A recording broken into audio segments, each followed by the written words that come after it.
नाज़रीन, आज लाहौर की अदालत से एक बड़ी खबर आई है कि मशहूर यूट्यूबर डक्की भाई की दरख्वास्त जमानत मुस्तरद कर दी गई है। जी हाँ, वही डक्की भाई जिनके करोड़ों फॉलोअर्स हैं, आज अदालत के कटहरे में खड़े नजर आए। चेहरे पर थकन, आंखों में बेयकीनी और बाहर खड़ी वालदा की आंखों में आंसू। नाज़रीन, ये वो लम्हा था जब पूरा मीडिया अदालती गेट पर जमा था। सवाल एक ही गूंज रहा था, क्या डक्की भाई अब जेल जाएंगे? आज के व्लॉग में हम आपको बताएंगे केस की पूरी कहानी कि किस इल्जाम ने इन्हें जेल तक पहुंचाया, अदालत में क्या दलाइल दिए गए और आखिर वो कौन सी बात थी जिसने इनकी जमानत खत्म कर दी।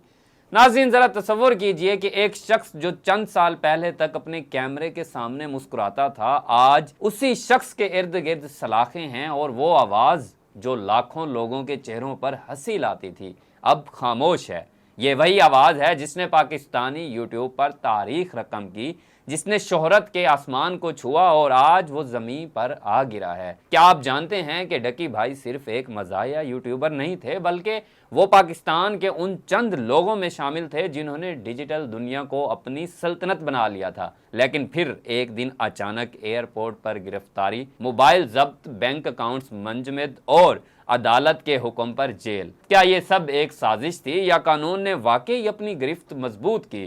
क्या डक्की भाई सिर्फ एक इन्फ्लुएंसर थे या एक केस स्टडी बन चुके हैं कि शोहरत के साथ जिम्मेदारी ना हो तो अंजाम क्या होता है? नाज़रीन, रोशनी जितनी तेज हो, साया उतना गहरा होता है। आइए मैं आपको दिखाता हूँ डक्की भाई का अरूज, सवाल और गिरफ्तारी की वो असल कहानी जिसे मीडिया के शोर में कोई ठीक से सुन नहीं पाया। नाज़रीन, डक्की भाई जिनका असल नाम सादुर रहमान है, लाहौर के रिहायशी और पाकिस्तान के सबसे मशहूर यूट्यूबर्स में से एक हैं। इनका चैनल इस वक्त 9 मिलियन से ज़ायद सब्सक्राइबर के साथ पाकिस्तान के टॉप इन्फ्लुएंसर्स में शामिल होता है। इनके फॉलोअर्स ना सिर्फ पाकिस्तान बल्कि इंडिया, खलीज, यूरोप और अमेरिका तक फैले हुए हैं। नाज़रीन, डक्की भाई 2017 में यूट्यूब की दुनिया में सेंसेशन के तौर पर सामने आए। तंज़ो मज़ाक, रोस्ट वीडियोस और डिजिटल स्टेज के बेताज बादशाह बन गए। दी एक्सप्रेस ट्रिब्यून जैसी रिपोर्ट्स के मुताबिक डक्की भाई ने कई अवार्ड्स जीते और 2023 में इन्हें Pakistan social media star award से भी नवाजा गया। नाज़रीन, इनकी ज़िंदगी की रफ्तार भी वीडियोज़ की तरह तेज़ थी। WeNews.pk के मुताबिक इनकी सालाना आमदनी लाखों डॉलर्स में बताई जाती थी।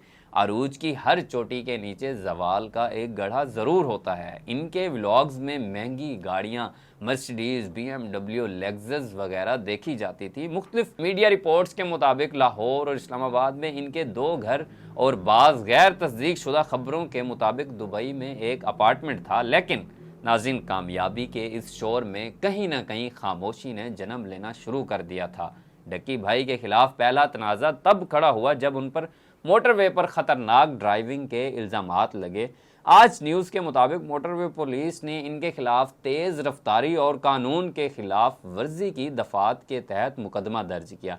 नाज़रीन, सोशल मीडिया पर अवामी रद्द अमल शदीद था। कुछ ने मजाक समझा तो कुछ ने गरूर को जवाल कहा, लेकिन असल बहरान अभी बाकी था। 17 अगस्त 2025 लाहौर एयरपोर्ट। डक्की भाई दुबई जाने वाले थे जब national cyber crime investigation agency ने उन्हें गिरफ्तार किया और डॉन न्यूज़ और गैम्बलिंग इनसाइडर की रिपोर्ट्स के मुताबिक इन पर इल्ज़ाम था कि वो गैर कानूनी ऑनलाइन जुए की एप्स जैसे 1xBet, Bet365 और बायनोमो की तशहीर कर रहे थे। GamblingNews.com के मुताबिक ये ऐप्स कई ममालिक में फ्रॉडलेंट और अनलाइसेंस्ड करार दी जा चुकी थी और डक्की भाई पर इल्ज़ाम था कि उन्होंने इन ऐप्स के ज़रिए पाकिस्तानी सार्फिन को माली नुकसान पहुंचाया। Express.pk ने लिखा कि FIA ने इनके मोबाइल फ़ोन, लैपटॉप और बैंक अकाउंट्स कब्ज़े में ले लिए और इन पर 160 मिलियन की मशकूक ट्रांजैक्शन ट्रेस हुई। नाज़रीन, इंडिपेंडेंट उर्दू के मुताबिक इब्तदाई तौर पर अदालत ने डक्की भाई को 2 रोज़ा जिस्मानी रिमांड पर साइबर क्राइम विंग के हवाले किया, जो बाद में 4 दिन और फिर मज़ीद 5 दिन तक बढ़ाया गया। बाद अज़ां अदालत ने जिस्मानी रिमांड ख़त्म करके जुडिशल रिमांड पर जेल भेज दिया। Tribune.com.pk के मुताबिक डक्की भाई के वकील का कहना था कि ऐप्स गैर कानूनी नहीं और कोई सबूत नहीं कि मौकिल ने किससे रकम वसूल की, मगर अदालत ने मौक़िफ़ मुस्तरद करते हुए ज़मानत की दरख्वास्त खारिज कर दी। नाज़रीन, फिलहाल डक्की भाई जेल में जुडिशल रिमांड पर हैं और अगली समाअत में जमानत की उम्मीद है, मगर कोई हतमी तारीख सामने नहीं आई। पाकिस्तानी मीडिया ने इस खबर को इन्फ्लुएंसर्स की कानूनी जिम्मेदारी के जाविये से देखा, जबकि बैनुल अक़वामी मीडिया ने इसे डिजिटल क्राइम एंड अकाउंटेबिलिटी के केस के तौर पर कवर किया। गैम्बलिंग इनसाइडर ने लिखा, the arrest of Pakistanis top YouTuber highlights the need for strict regulation in digital marketing.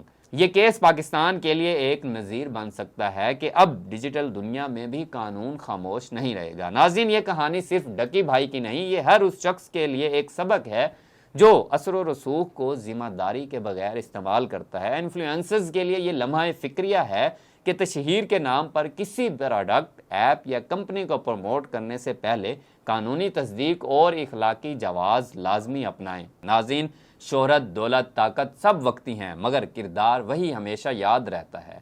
Ducky भाई की कहानी हमें ये सिखाती है कि डिजिटल दुनिया में आज़ादी के साथ जवाबदेही भी लाजिम है। अगर आप समझते हैं कि इन्फ्लुएंसर्स के लिए बाकायदा ज़ाब्ता इखलाक होना चाहिए तो नीचे कमेंट में अपनी राय ज़रूर लिखें। इसी के साथ अपने मेज़बान एहसन अयाज को इजाज़त दीजिए। अल्लाह निगहबान।